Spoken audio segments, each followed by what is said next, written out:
ఒక అమ్మాయి ఒక అబ్బాయి, ఒక అమ్మాయి ఒక అబ్బాయి, ఒక అమ్మాయి ఒక అబ్బాయి బళ్ళు వేసుకెళ్ళిపోతున్నారు. నేను మా అబ్బాయిని అడిగాను, ఎవర్రా వీళ్ళందరూ పెళ్ళిళ్ళు అయిపోయిన వాళ్ళు అన్నాను. నవ్వేడాడు మా అబ్బాయి. మీరు ఇంకా ఎక్కడో ఉన్నారు అన్నాడు. అన్నాను, వాళ్ళ గర్ల్ ఫ్రెండ్స్, బాయ్ ఫ్రెండ్స్, వాళ్ళు ఒక్కో దానికి ఒక ఫ్రెండ్ ఉంటాడు. సాయంత్రం డ్యూటీ అవ్వగానే ఇద్దరు వెళ్ళిపోతారు, వాళ్ళు ఇష్టం వచ్చిన కాడికి వెళ్ళి ఎంజాయ్ చేస్తారు, ఎప్పుడో ఇంటికి చేరుకుంటారు.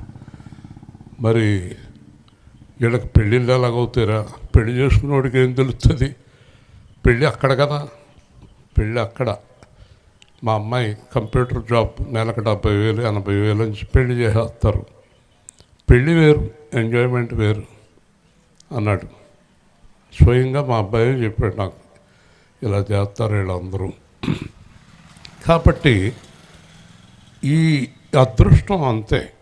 ఒకవేళ మీ అబ్బాయి మీ అమ్మాయి ఇలాంటి పనులు చేయకపోతే మీకు అదృష్టం. ఇంట్లో తాగుబోతులు లేకపోతే అదృష్టం, ఇంట్లో తిరిగిపోతులు లేకపోతే అదృష్టం, ఇంట్లో పేకటాడేవాళ్ళు లేకపోతే అదృష్టం, ఇంట్లో అప్పులెగ్గొట్టేవాళ్ళు లేకపోతే అదృష్టం, ఇంట్లో మోసం చేసేవాళ్ళు లేకపోతే అదృష్టం. ఈ అదృష్టం కూడా దేవుని వలనే కలుగుతుంది. హల్లెలూయా. ఒక కుటుంబంలో ఒకడు అమెరికాలో, ఒక లండన్లో, ఒక జర్మనీలో, ఒక జపాన్లో, నువ్వేం గుంతాడు పక్కన ఉండడం అదృష్టం కాదు. అర్థమైందా? అందరూ కలిసి ఒక చోట ఉండగలిగిన కుటుంబమే అదృష్టం. అందరూ కలిసి ప్రార్థించుకోవటం.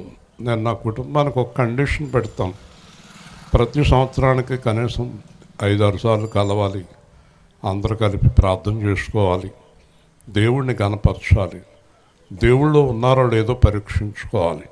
నీ మొగుడు దేవుళ్ళో ఉన్నాడో లేదో, నీ భార్య దేవుళ్ళో ఉందో లేదో, నీ పిల్లలు దేవుళ్ళో ఉన్నారో లేదో పరీక్షించుకోవాలి. మీరు పరీక్షించేది డబ్బే, మీరు పరీక్షించేది ఆస్తులే. మా అబ్బాయి ఒక అపార్ట్మెంట్ కొనుక్కున్నాడు తెలుసా? ఏమీ లేదు, పైనుంచి కిందకి తోహమని చెప్పండి అండి అపార్ట్మెంట్ నుంచి. ఏంటంట, నీకు కలిసి వచ్చింది మీ అబ్బాయి అపార్ట్మెంట్ కొనుక్కుంటే. అర్థమైందా? వాడి ప్రవర్తన సరిగ్గా లేనప్పుడు అపార్ట్మెంట్ని చూసి సంతోషపడతావా? స్థలాలు పొలాలు చూసి సంతోషపడతావా? అర్థమైందా? నా భార్యను తీసుకెళ్ళి ఇక్కడి నుంచి అక్కడ దాకా మన పొలమే అని చెప్పాను. నా భార్యని తీసుకెళ్ళి ఈ స్థలాలన్నీ మనయే అని చెప్పాను. నా భార్యను తీసుకెళ్ళి బెంగళూరు జేకే యూనివర్సిటీ వెనకాల ఈ స్థలం మందే అని చెప్పాను. ఒకరోజు నేను 97లో మరి స్థలాలు పొలాలు అంతే అన్నీ పోయి నీ ఇంటికి వెళ్దాం ఉన్నాడు అన్న. దేవుని స్తోత్రం. ఏది గొప్ప? గొప్ప ఏమీ లేదు. కాబట్టి జాగ్రత్త. ఎవరైతే యేసుక్రీస్తునందున్నారో వారే ధన్యులు. హల్లెలూయా. ఎవని అతిక్రమములు పరిహరించబడెను, ఎవరి పాపములు మన్నించబడెను, ఎవరి అతిక్రమములు పరిహరింపబడెను, ఎవరి పాపములు మన్నించబడెను, వారి ధన్యులు, వారెంతో ధన్యులు, వారి ధన్యులు, వారెంతో ధన్యులు.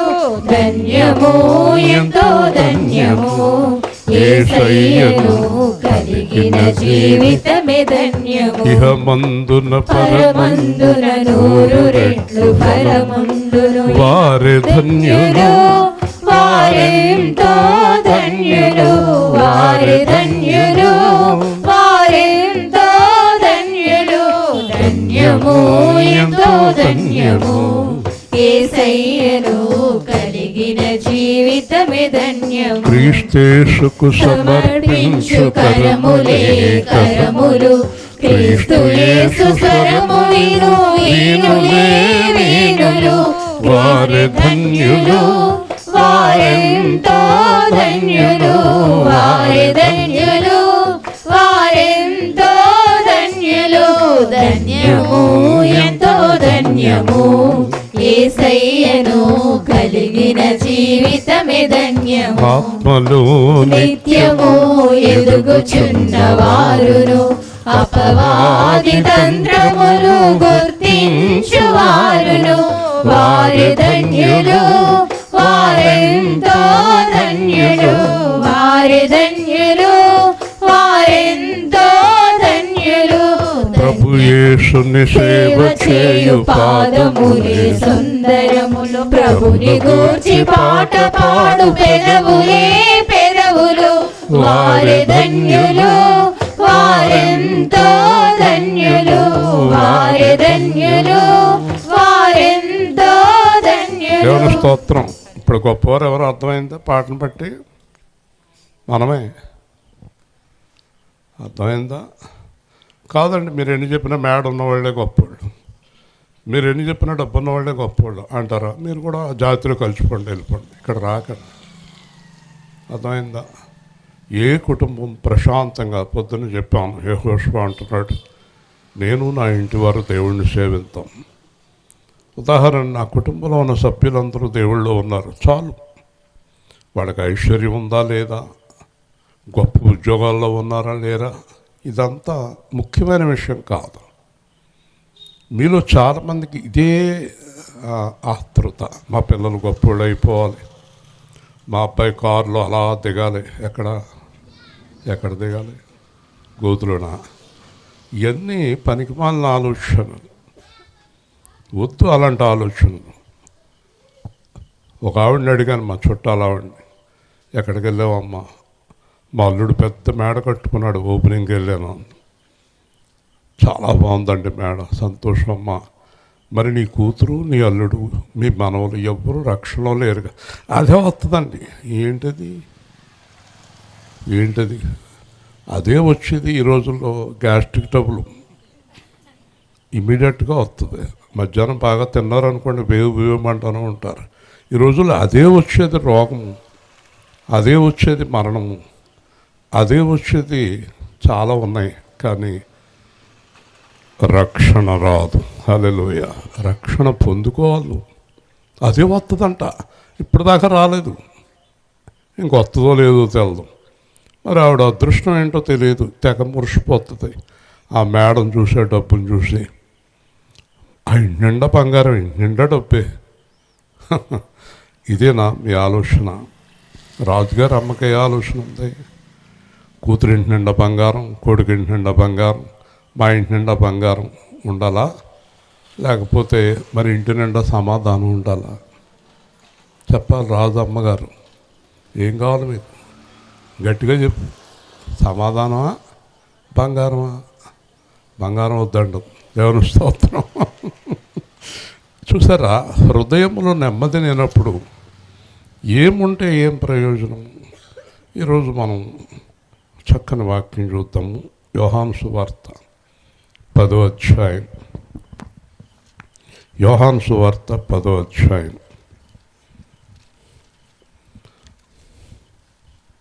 27వ వచనం. యోహాను సువార్త 10వ అధ్యాయం 27వ వచనం.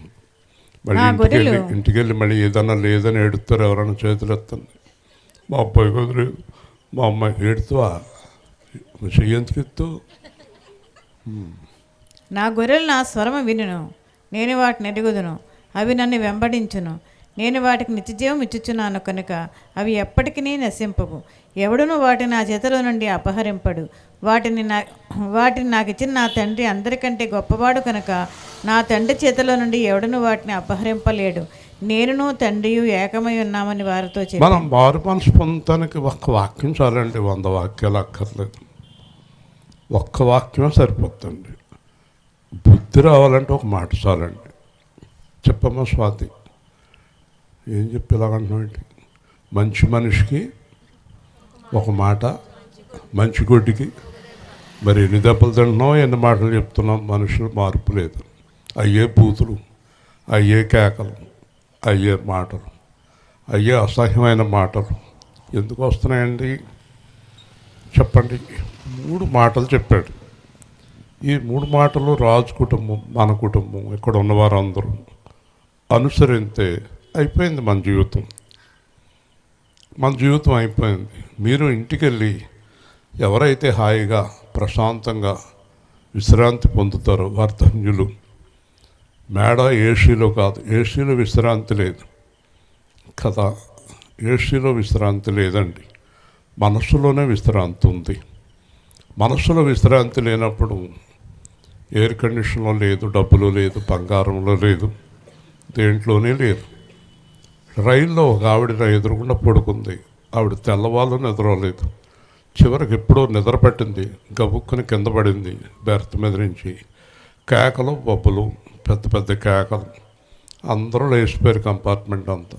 నాకు గొలుసు కనబడతలేదు, నాకు గొలుసు కనబడతలేదు. తెల్లవాళ్ళు గొలుసుని ఇలా పట్టుకుని పడుకున్నట్టుంది, గొలుసు కనపడలేదు. చివరికి పెద్ద పెద్ద కేకలు, పెద్ద పెద్ద పోపలు. కంపార్ట్మెంట్ అంతా లేచిపోయారు.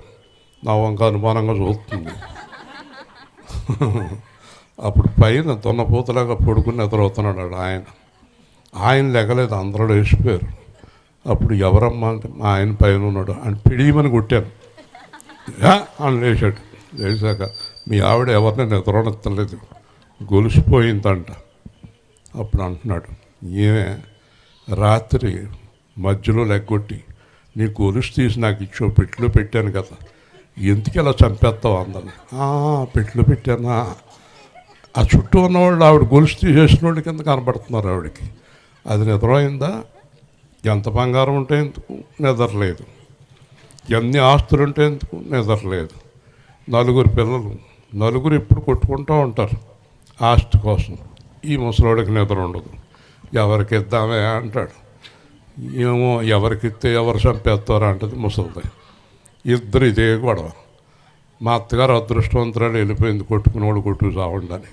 ఇప్పుడు మా మామగారు కొట్టుకుంటున్నాడు, ఏం చేయాలో అర్థం కాక. కాబట్టి మామగారి దగ్గరికి వెళ్ళేవాళ్ళు కూడా అందరూ ప్రేమతో వెళ్ళరు. నాన్న అది ఎక్కడ పెట్టావు, ఎక్కడ పెడితే నీకు అంటాడు. కాబట్టి ఈ హాయి సంతోషం ఎవరికి? దేవుని గొర్రెలు. చూడండి ఎంత అద్భుతంగా చెప్తున్నాడో. మొదటి మాట, నా గొర్రెలు నా స్వరము వినను. మధురమైన మాటలు యేసు ప్రభు మాటలు.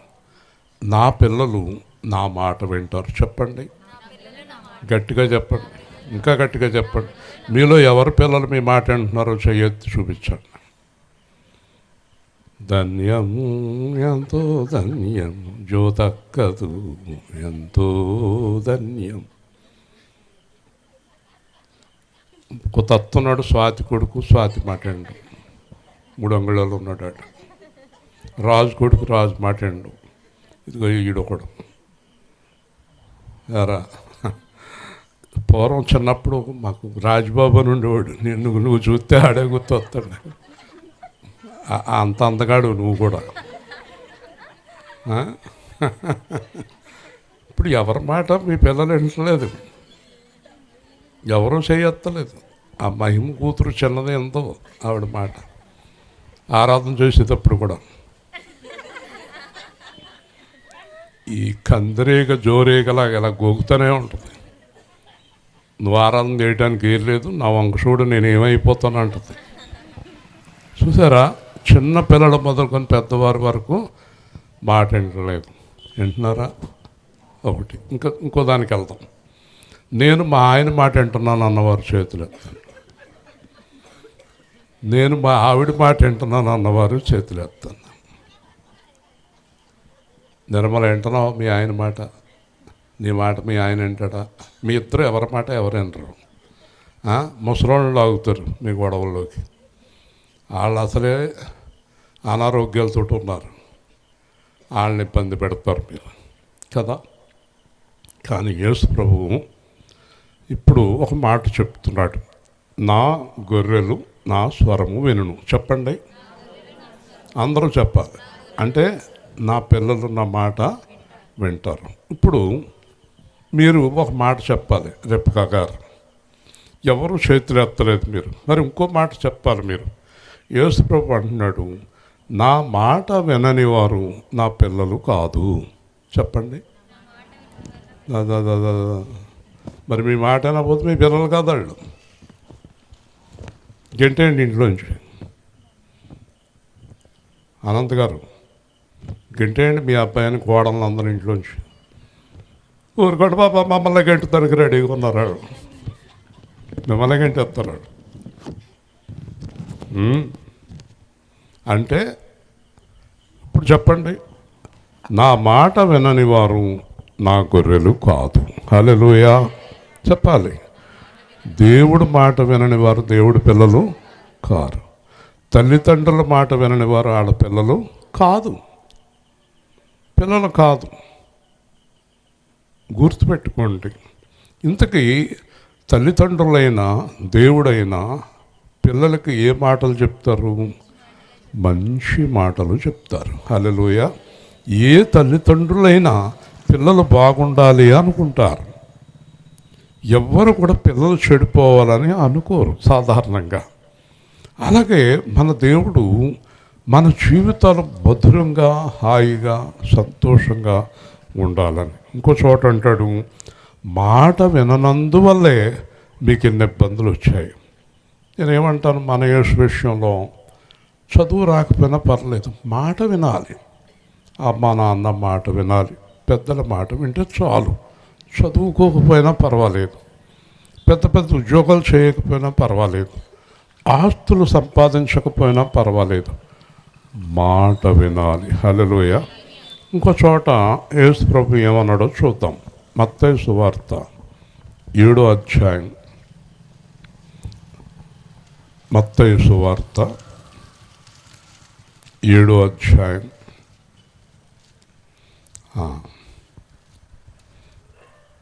24వ వచనం. కాబట్టి ఈ నా మాటలు విని, చూసారండి, నా మాటలు విని వాటి చొప్పున చేయు ప్రతివాడును. చూసారా, మనం వింటున్నాం, విడిచిపెడుతున్నాం, వింటున్నాం, విడిచిపెడుతున్నాం. నా మాటలు విని వాటి చొప్పున చేయు ప్రతివాడు బండ మీద తన ఇల్లు కట్టుకుని, బండ మీద ఇల్లు కట్టుకున్న బుద్ధిమంతుని పోలి ఉండును. చూసారండి, మాట వినేవాడు బండ మీద ఇల్లు కట్టుకున్నాడు. మాట విననివాడు ఇసుకలో ఇల్లు కట్టుకున్నాడు. ఇసుకలో ఇల్లు కట్టుకున్నప్పుడు అది కూలిపోతుంది అని చెప్పాడు. బండ మీద ఇల్లు కట్టుకున్నప్పుడు అది పడిపోదు అని చెప్పాడు. ఇప్పుడు ఎవరైతే యేసుక్రీస్తు చెప్పినట్టు జీవిస్తున్నారో వాళ్ళ జీవితంలో పడిపోవటం అసాధ్యం. హల్లెలూయా. అలాగే తల్లిదండ్రుల మాటలు, పెద్దల మాటలు వినేవారు పాడవరండి. ఎప్పుడు కూడా పెద్దల మాట వినేవారు పాడవరండి. తల్లిదండ్రులు పిల్లలతో చెప్తారు, కష్టపడి సంపాదించాం, దీన్ని నిలబెట్టుకో. కష్టపడి సంపాదించాం, దీనిని నిలబెట్టుకో. దీనికి ఏదైనా కలిపినా పర్లేదు, కలపకపోయినా పర్లేదు, కానీ దీన్ని నిలబెట్టుకో. మన కళ్ళ ముందే అవన్నీ అమ్మేస్తారండి. మన కళ్ళ ముందే అవన్నీ పాడు చేసేస్తారండి. పెళ్లి చేస్తారు, ఆ 3 పిల్లలిద్దరూ కీచులాడుకుంటూ ఉంటారండి. ఆ పిల్లలకి ఏం చేయాలో అర్థం కాదు, తల్లిదండ్రులకు ఏం చేయాలో అర్థం కాదు. దేవుడు మాట వినని వారి విషయంలో దేవుడికి ఏమీ అర్థం కాదు. ఏం చేయాలని, చంపేయాలా, కొట్టాలా, బుద్ధి చెప్పాలా? మనం కూడా పిల్లలు చనిపోవాలని కోరుకోము. ఏ రోజునైనా దారిలోకి వస్తారేమో అని ఆలోచిస్తాం. దేవుడు కూడా అలాగే ఆలోచిస్తాడు. కాబట్టి దేవుడు చెప్తున్నాడు, నా గొర్రెలు నా స్వరము వినును. దేవుడు మాట విన్నవారండి నిశ్చింతగా జీవించవచ్చు. హల్లెలూయా. మీ ఇంట్లో ఎవరు దేవుడి మాట వింటలేదో వాళ్ళ వల్ల మీ ఇంట్లో కలవరం, చాలా కలవరంగా ఉంటుందండి. మీ ఇంట్లో ఎవరు దేవుడి మాట వినని వారు ఉన్నారో వాళ్ళ వల్ల మీ హృదయాలకి చాలా కలవరం అండి. ఇంటికి వెళ్ళి మీ హృదయానికి ఆనందం ఉండదు, సంతోషం ఉండదండి. పొద్దున్నుంచి పని చేసుకుని ఇంటికి వెళ్ళిన తర్వాత ఒక తాగుబోతుడు ఇంట్లో ఉంటే ఆ ఇంట్లో ఏం సమాధానం ఉంటుంది కదండి. పిల్లలు ఎక్కడెక్కడో తిరిగి ఎప్పుడో ఇంటికి చేరుకుంటే ఆ ఇంట్లో ఏం సమాధానం ఉంటుంది? పడుకునే ముందు, ఏమయ్యా పెద్దోడు బతుకు ఎలాగుంది, చిన్నోడు బతుకు ఎలాగుంది, కూతురు బతుకు ఎలాగుంది, ఎవరి బతుకు ఎలాగున్నా పర్లేదు, నా బతుకు బాగుందని కిందడతాడు వీడు. చూసారా, ఇలాంటి ఇంటిలో ఏమి సమాధానం ఉంది, ఏమి సంతోషం ఉంది, హృదయానికి ఏమి ఆనందం ఉంది? కాబట్టి మనం దేవుడి మాటలు వినాలి. 2, నేను వాటిని ఎరుగుదును, అవి నన్ను వెంబడించును. జాగ్రత్తగా వినండి. నా మాటలు ఎవరు వింటారో ఎవరు వినరో నాకు తెలుసు. హల్లెలూయా. చూసారండి, మన మాటలు రాత్రి నేను సువార్త చేస్తుంటే ఎదురుగుండా కూర్చుంది ఒక అమ్మాయి, అసలు ఏమీ అనలేదండి. ఇలా చూస్తుంది, ఇలా చూస్తుంది, ఇలా చూస్తుంది. ఎన్నిసార్లు చెప్పినా అంతే చూపు పక్కకే. ఎవరి కోసమో ఎదురు చూస్తుంది. వాళ్ళు వచ్చాక ఆ ముఖంలో ఎంత ఆనందం. కానీ అప్పుడు దాకా వాక్యం లేదు, ఆ తర్వాత వాక్యం లేదు. ఆ పిల్ల చూసారా, దేవుడికి తెలుసట ఎవరు ఆయన మాట వింటారు, ఎవరు ఆయన మాట వినరు. దేవుని స్తోత్రం. చూసారా, నా గొర్రెలను నేను ఎరుగుదును, అవి నన్ను వెంబడిస్తాయి, నా మాట వింటాయి. దేవుడికి సంతోషం కలిగించేవారు ఆయన మాట వినేవారే.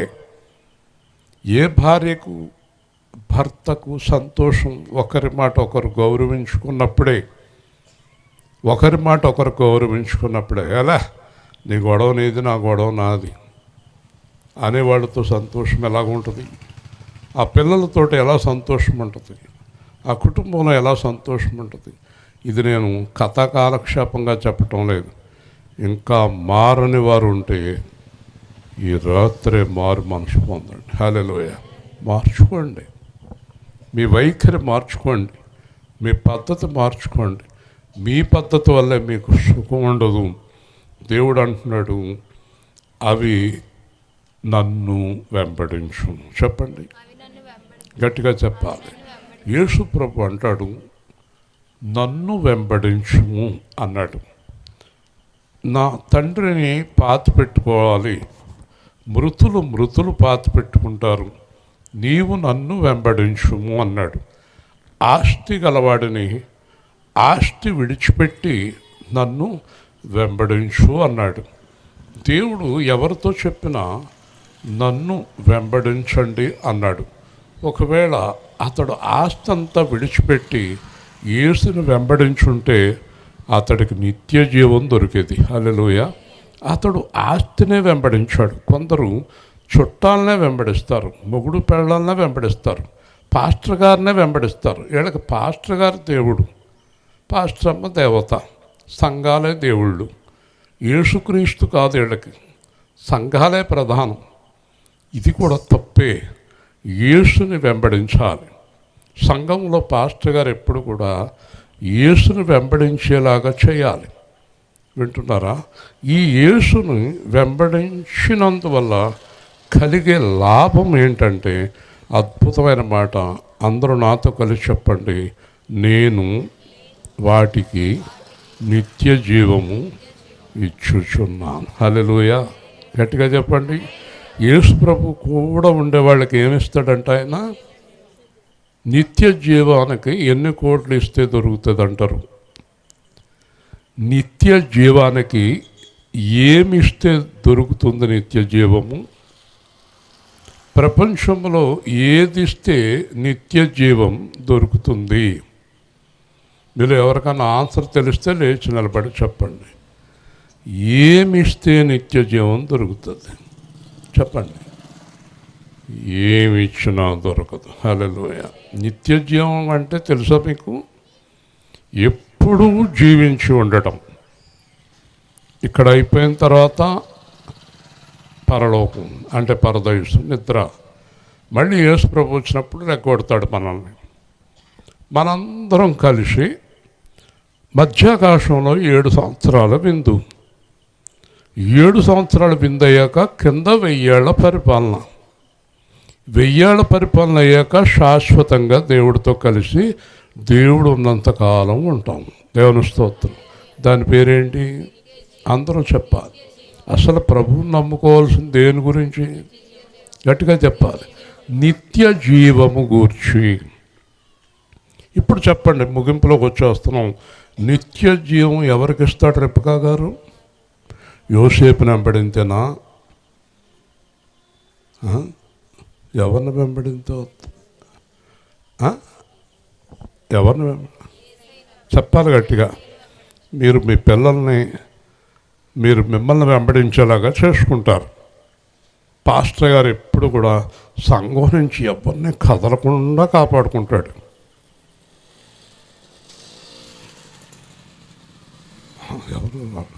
ఎవరైనా వెళ్ళిపోతున్నారా? అలా ఎంతకాలం కాపాడుకుంటారు? తుమ్మితే ఊడిపోయి ముక్కు ఎన్నాళ్ళు ఉంటుంది. తుమ్ము రాకుండా కాపాడుకుంటే చచ్చిపోతాం. తుమ్మితేనేమో ముక్కు ఊడిపోతుంది. ఏం చేయాలి? ఈ పోయేవాళ్ళు ఎంతకాలం ఉంటారు చెప్పాలి. పోయేవాళ్ళు పోతారు, ఉండేవాళ్ళు ఉంటారు. వింటున్నారా?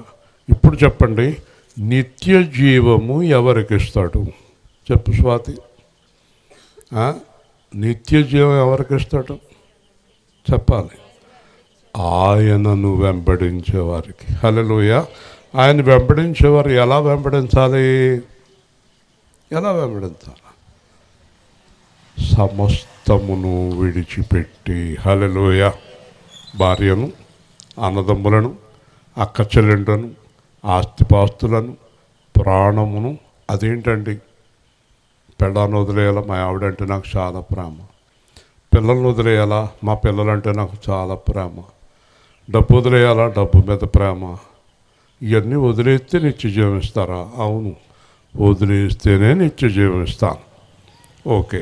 ఒక ఆయన పెళ్ళాన్ని వదలడం, ఆస్తిని వదలడం, ఎవరిని వదలడం, అందరిని గట్టిగా పట్టుకుని కూర్చుంటాడు. ఒక రోజున ఆయన ఏమవుతాడు? మా ఇంటి పక్కన ఒకసారి తెల్లరగట్ల అరుపులు వినపడి, ఏమైందంటే చచ్చిపోయాడు. ఏమయ్యాడు చెప్పాలి. మరి చచ్చిపోయినప్పుడు ఏం చేస్తాడు? వదలనంటాడా?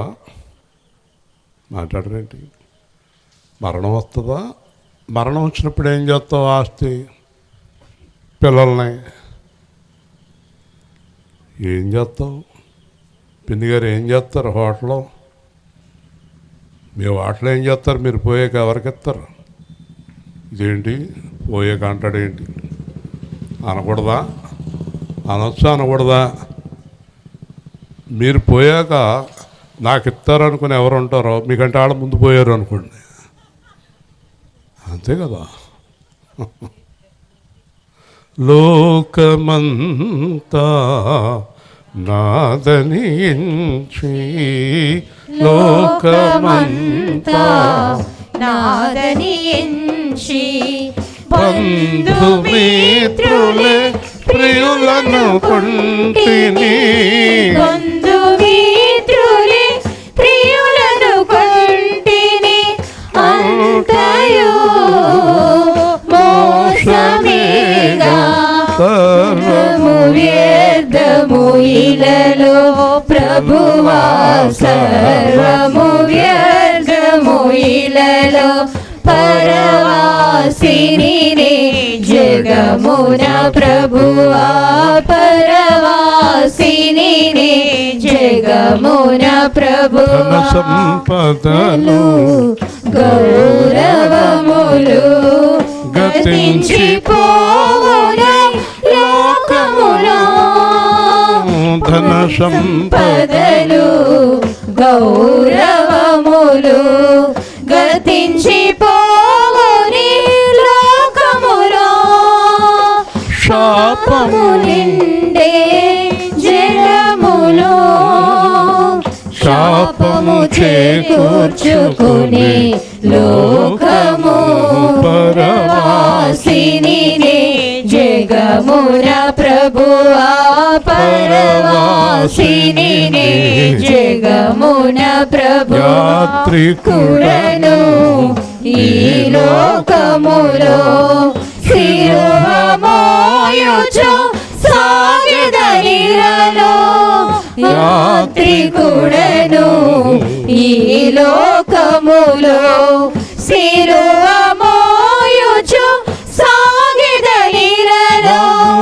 మైనా ధనముగా పొందితి నేను యేసుని. ఒకసారి మా చుట్టాలు ఆయన చనిపోయాడు. మేము చూడటానికి వెళ్ళాం. వాళ్ళ అబ్బాయి వాళ్ళ ఆవిడ ఇద్దరు కనపడతలేదు. ఏంటి అందరూ ఏడుస్తున్నారు. పెళ్ళం కొడుకు ఏరి నన్ను అన్నారు, ఒరే బాబు ఆడి పెళ్ళం కొడుకు ఏమైపోయారు, లోపలికి వెళ్ళరా బాబు, మేము వెళ్తే బాగోదు. లోపలికి వెళ్ళాం. బీరువా కాడ తాళం తీస్తున్నారు ఆడ. లోపలికి వెళ్ళి ఇదేంటే బయట అందరూ ఏడుస్తున్నారు, మీరు బీరువా కాడ. ఈ బీరువా తాళం ఏం చేసుడు తెలుస్తలేదు, ఇంత కొట్టు సత్తనం.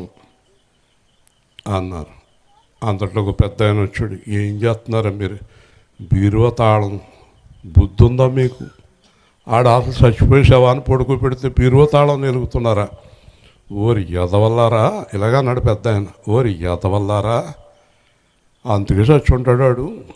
నాకు అర్థమైంది, బీరువా తాళం రాకపోతే బీరువా తాళం పత్తలు కొట్టుకుని తిరిగాను, తర్వాత వచ్చి అక్కడ ఏడండి అన్నాడు. దేవుని స్తోత్రం.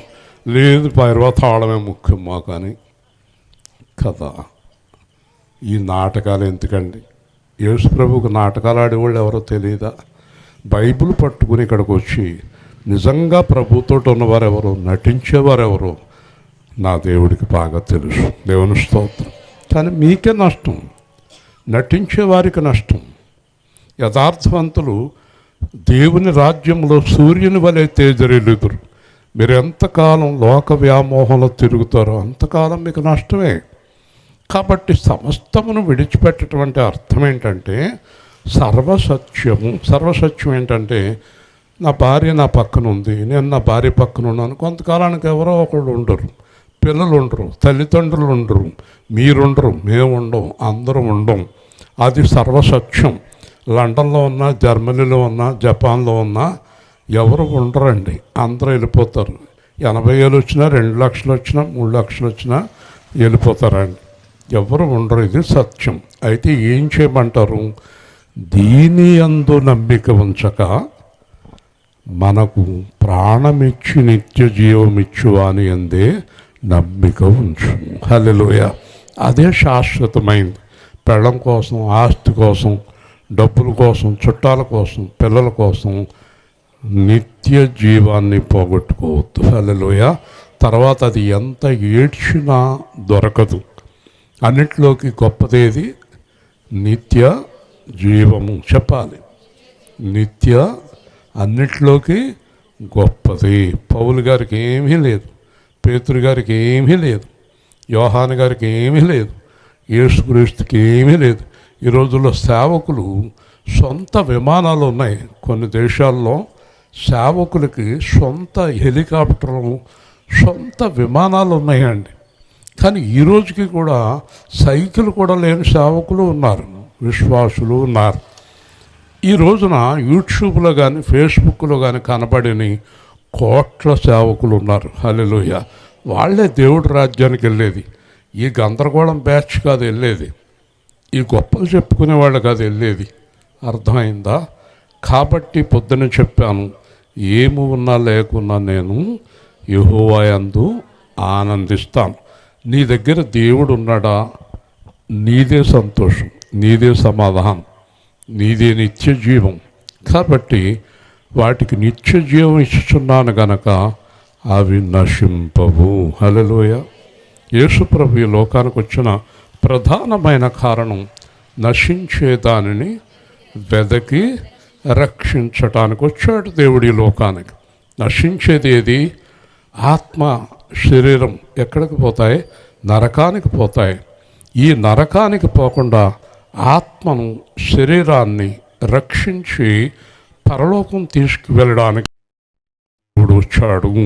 యేసు ప్రభు వచ్చిన ప్రధాన లక్ష్యం, ప్రధాన కారణం, ప్రధానమైన విషయం నిత్య జీవం ఇవ్వటానికి. దేవుని స్తోత్రం చెల్లిద్దాం.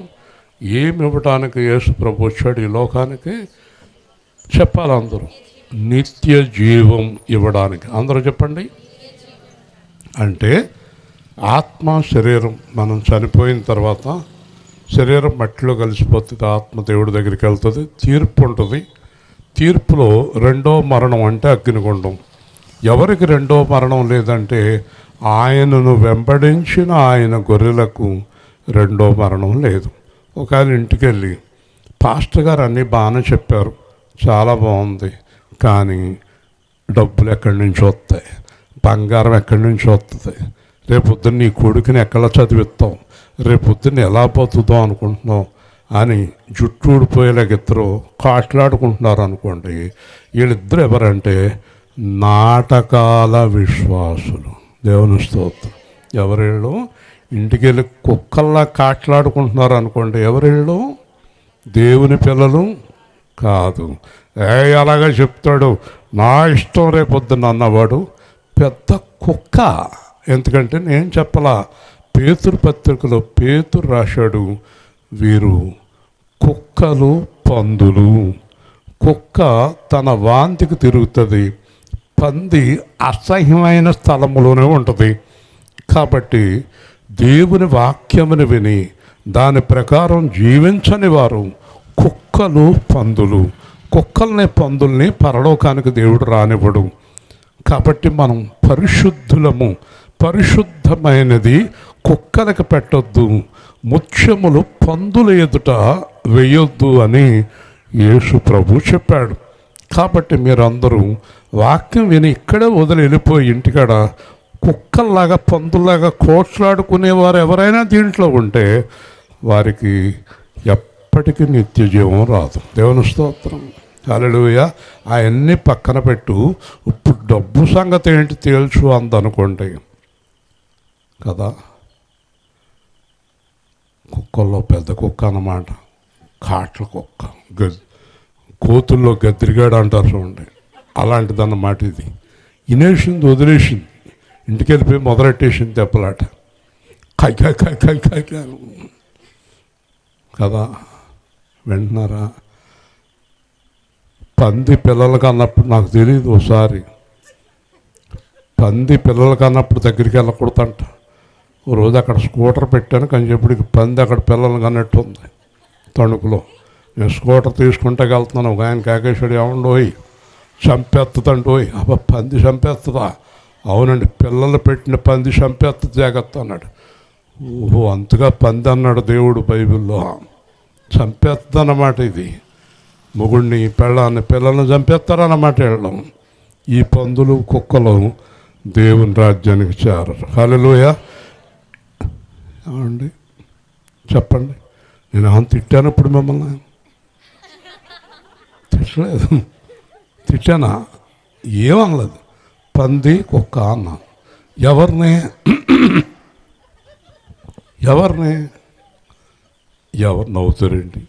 ఎవరిని పాప చెప్పు. యేసుని వెంబడించని వారిని. హల్లెలూయా. ఇంటికెళ్ళి మళ్ళీ కొట్లాడుకునేవారిని, దెబ్బలాడుకునేవారిని ఆయన అలాగే చెప్తాడు. ఆయనకి ఏం పని ఉంది? ఆయన బాగా చెప్తాడు. నాకేం పని లేదా? నేను బాగా చెప్తానా? నేను విన్నాను కనుక చెప్తున్నాను. మీరు తలుపుల కాడ నుంచుంటేనే కానీ ఏమి వినపడవు. నేను తలుపుల కాడ నుంచోపోయినా మీ మాటలన్నీ నాకు చేరవేస్తారు దూతలు. దేవుని స్తోత్రం. నేను మీ దగ్గరికి రావక్కర్లేదు. మీ ఇంట్లో ఏం జరిగిందో నా దగ్గరికి వచ్చేస్తుంది న్యూస్. దేవుని స్తోత్రం, హల్లెలూయా. ఒకసారి చూస్తారా? నేను అంటున్నాను అనుకుంటారు. చూడండి పేతురు రాసిన పత్రిక, మీరే చూడండి. దేవుడు ఏమన్నాడు? కుక్కల పందులని ఎవరిని అన్నాడు? ఒకవేళ నా వంక కోపంగా చూస్తున్నారు అనుకోండి, నా వంక కోపంగా చూస్తున్నారు. 2 పేతురు 2వ అధ్యాయం 21వ వచనం. 2 పేతురు 2:21. వారు నీతి మార్గమును అనుభవపూర్వకంగా తెలుసుకొని తమకు అప్పగించబడిన పరిశుద్ధమైన ఆజ్ఞ నుండి తొలగిపోవుట కంటే ఆ మార్గము అనుభవపూర్వకంగా తెలియకుండుటే వారికి మేలు. కుక్క తన వాంతికి తిరిగినట్టు కడగబడిన పంది బురదలో దొర్లినట్టు వీరికి సంభవించును. హల్లెలూయా. ఇప్పుడు నేను రాశానండి కుక్క పంది అని. కొంతమంది మొఖాలు బాగోలేదు. మేము కుక్కలమా, మేము పందులమా? మీరు కాదు, అనుభవపూర్వకంగా వాక్యాన్ని తెలుసుకొని మళ్ళీ తప్పు చేసేవారు. హల్లెలూయా. ఎవరు చెప్పండి? ఏం చేయకూడదో తెలుసుకుని చెప్పాలి, అది చేసేవారు. చెప్పండి, మాట్లాడరేంటి? ఏం చేయాలో తెలుసుకుని మాట్లాడమేంటి? మహిమ. అది చెయ్యని వారు అంటే పందికి స్నానం చేయించారన్న జ్ఞానం దానికి ఉంటుందా? నాకు స్నానం చేయించారు, బురదలోకి వెళ్ళకూడదని అనుకుంటుందా? యాదవ స్నానం మీరు, బురదలో ఉన్న ఆనందం స్నానంలో ఎక్కడ ఉంది అంటే, కుక్కకి అది వాంతి అని తెలియదు. అర్థమైందా? ఎలా పోల్చాడో చూడండి. ఏమండి, కుక్కల్ని పందుల్ని పరలోకం రానిస్తాడా? మాట్లాడరేంటి? మరి మనలో ఎవరు, నా కాడి నుంచి తీసుకుందాం, మనలో కుక్కలు ఎవరో పందులు ఎవరో చేతులు ఎత్తాలి. మీరు ఎత్తరు, నేను ఎత్తించిన. మీలో దేవుడు వాక్యం ప్రకారం జీవించిన వారందరూ వాళ్ళే, నేనైనా మీరైనా. అవునా కదా? ఏమయ్యా మాట్లాడమేంటి? దేవుడు వాక్యం ప్రకారం జీవించకపోతే ఎవరు మనం? కుక్కలు పందులు నువ్వేంటి నేనేంటి? ఏమా జీవించడం అలాగా? ప్రసన్నమైన అక్క, దేవుడి వాక్య ప్రకారం జీవించడమా? మాట్లాడమేంటి? నవ్వితే సరిపోద్దండి. నవ్వితే రానివాడు పరలోకం, జీవింతేనే రానిస్తాడు. హల్లెలూయా. వాక్యం అండి, బైబిల్ దగ్గర పెట్టుకుంటాడు యేసు ప్రభు. నువ్వు వెళ్ళినప్పుడు బైబిల్లో ప్రకారం జీవించిన వాళ్ళందరూ కిందకి పోవాలి. ముగింతున్నాను. దేవుడు అంటాడు చివరిగా, నా గొర్రెలు నా స్వరం వినును, నన్ను వెంబడించు, ఎవడును వాటిని నా చేతిలో నుండి అపహరింపలేడు. యేసు ప్రభు అంటున్నాడు, నా గొర్రెలు నా దగ్గర నుంచి ఎవ్వరూ అపహరింపలేరు. వాళ్ళు ఎన్ని ట్రిక్కులు మ్యాజిక్కులు చేసినా. నా దగ్గర యేసు సేవా కేంద్రంలో దేవుడి చేత ఎన్నుకోబడిన వారు ఒక 40 మంది ఉన్నారు. నా దగ్గర పేర్లు ఉన్నాయి. ఈ 40 మందిని యేసు సేవా కేంద్రం నుంచి మరణం వరకు ఎవరు వేరు చేయలేరు. దేవుని స్తోత్రం. అలాగే దేవుడి దగ్గర ఒక లిస్ట్ ఉంది. దేవుడి దగ్గర ఏ లిస్ట్ ఉందంటే, యథార్థంగా దేవుడి కొరకు జీవించే వారి యొక్క లిస్టు దేవుడి దగ్గర ఉంది. కాబట్టి దేవుడి దగ్గర ఉన్నటువంటి ఆ యొక్క లిస్టులో నుంచి ఎవ్వరు కూడా వారిని అపహరింపలేరు. దేవుడి దగ్గర నుంచి అపహరింపలేరు ఎవరు కూడా. అర్థమైందండి? అలాగే మీరు చెప్పగలగాలి, నా పిల్లల చేత ఎవ్వరు తప్పు చేయించలేరు. హల్లెలూయా. అలాంటి డిటర్మినేషన్, నమ్మకం మన పిల్లల మీద మనకి, మన మీద దేవుడికి ఉండాలి. వింటున్నారా? దేవుడు మనల్ని నమ్ముతున్నాడు. దేవుడు మనల్ని నమ్ముతున్నాడు. ఏమనంటే అవి నన్ను వెంబడిస్తాయని. కాబట్టి ఎవరైతే యేసును వెంబడిస్తారో వాళ్ళ చుట్టూ కంచి వేస్తాడు. హల్లెలూయా. వాళ్ళని ఎవరు ముట్టుకోలేరు. హల్లెలూయా. ముట్టుకోలేరు, ముట్టుకోలేరు. చెప్పాలి, అందరూ గట్టిగా చెప్పాలి. ముట్టుకోలేరు. మీరు ఈ రోజు నుంచి యేసు ప్రభు కోసం జీవించడం ప్రారంభించండి. మీ జీవితాలు ఎంత మధురంగా ఉంటాయో చూడండి, ఎంత సంతోషభరితంగా ఉంటాయో చూడండి. కాబట్టి ఈరోజు మధ్యాహ్నం 4 గంటలకు నాకు ఒక స్వప్నం వచ్చింది. 4:30కి. అదేంటంటే, నేను కాలేబు మరియ గారు ఎక్కడికో వెళుతున్నాం. ఈ కాలేబే సడన్గా మోటార్ సైకిల్లో పెట్రోల్ అయిపోయింది. ఏమయ్యా కాలేబు, మోటార్ సైకిల్లో పెట్రోల్ అయిపోయినట్టు తెలీదా? చూసుకోలేదండి అంటున్నాడు. చూడొద్దా అని గద్దించాను. గద్దించాక అంటున్నాడు, ఇక్కడెక్కడో చోట పెట్రోల్ బంక్ ఉన్నట్టుంది అంటున్నాడు. ఉందో లేదో తెలదు అతనికి అంటున్నాడు. నేను మరియ గారిని అన్నాను, ఉన్నది ఒకే బండి, ఆ బండి మీద పైగా 3 వెళ్తున్నాం. ఎలాంటి పరిస్థితుల్లో వెళ్తున్నామో తెలియదు. కాబట్టి నేను అన్నాను, పెట్రోలు కొట్టించుకోవటం ఎలాగో నాకు తెలుసు అని చెప్పి బండి అంతా కిందకి వంచాను. ప్రభు చిన్న ప్రార్థన చేశాను, మీ ఇద్దరు ఇక్కడే ఉండండి అని చెప్పి బండి అంతా కిందకి వంచాను. వంచి మళ్ళీ పైకి లేపి స్టార్ట్ చేశాను. స్టార్ట్ అయిపోయింది. బండిలో కొద్దిగా పెట్రోల్ ఉంది. స్టార్ట్ అయిపోయింది. రయ్యమని వెళ్ళిపోతున్నాను. వీళ్ళిద్దరిని అక్కడ ఉండమని చెప్పాను. వెళ్ళిన తర్వాత ఎదరికి వెళ్ళేటప్పటికి సాతాను ఒక ఆడదాని వేషంలో వచ్చి నా ముందు హాయ్ అంటుంది. ఏయ్ అన్నాను. అది మారిపోయి పారిపోయింది. సాతాను అడ్డం వచ్చింది. సాతాను పెట్రోల్ని కాలేబుకి పెట్రోల్ గొడవ లేకుండా చేసింది. దానివల్ల నాకు మరి అమ్మగారికి కూడా నష్టం వచ్చింది. కాలేబు గురించి వచ్చింది స్వప్నం. కాబట్టి నేను బండి చాలా వేగంగా నడుపుతున్నాను. నడిపేటప్పుడు అక్కడ ఒక సెక్యూరిటీ గార్డు ఉన్నాడు. అయ్యా, ఇక్కడ ఎక్కడైనా పెట్రోల్ బంక్ ఉందా అన్నాను. ఇక్కడ బంకులన్నీ మూసేస్తారండి, మీరు టౌన్కి వెళ్ళాలి. అయ్యి బాబు, టౌన్ దాకా పెట్రోల్ ఎక్కడ వస్తుంది, కొద్దిగా ఉంది అని చెప్పి నేను ప్రార్థన చేస్తున్నాను. మళ్ళీ ఆయన అన్నాడు, 6 గంటల 20 నిమిషాలు అయిందండి, 6:30 వరకు అక్కడ బంకు ఉంటుందండి అన్నాడు. దేవునికి స్తోత్రం అని 6 గంటల 29 నిమిషాలకు అక్కడ ఆపి పెట్రోల్ కొట్టించుకుని ముందుకు సాగిపోతున్నాను. హల్లెలూయా. వినబడిందా కాలేబు? చాలా జాగ్రత్తగా ఉండాలి దేవుడి విషయంలో. పెట్రోల్ ముందే చూసుకోవాలి. అలాగే జీవితంలో అన్నీ ముందే చూసుకోవాలి. చాలా జాగ్రత్తగా లేకపోతే మనం దేవుని రాజ్యాన్ని కోల్పోతాం. నేను అడుగుతుంటే మీరు దేవుడిని వెంబడిస్తున్నారా అంటే ఏహే అని నవ్వితే ఏం ప్రయోజనం? దానివల్ల ఏమీ ప్రయోజనం ఉండదు. వెంబడిస్తున్నావా, వెంబడించటం లేదా? ఒకవేళ ఈ రోజు వరకు వెంబడించకపోతే ఈ రోజు నుంచి దేవుణ్ణి వెంబడించు. వాటిని నాకు ఇచ్చిన తండ్రి అందరికంటే గొప్పవాడు కనుక నా తండ్రి చేతిలో నుంచి ఎవరు అపహరింపలేరు. దేవుడు, ముగిస్తున్నాను, మొట్టమొదట నన్ను బెంగళూరులో చూశాడు.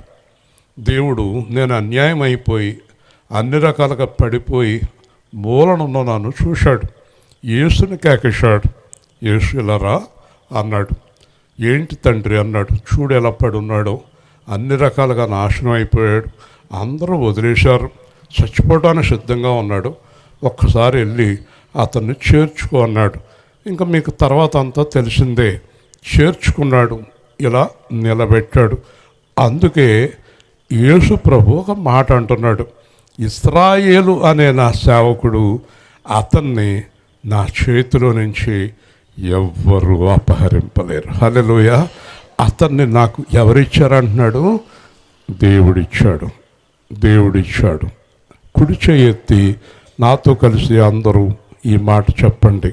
నన్ను దేవుడు యేసుక్రీస్తుకి అప్పగించాడు.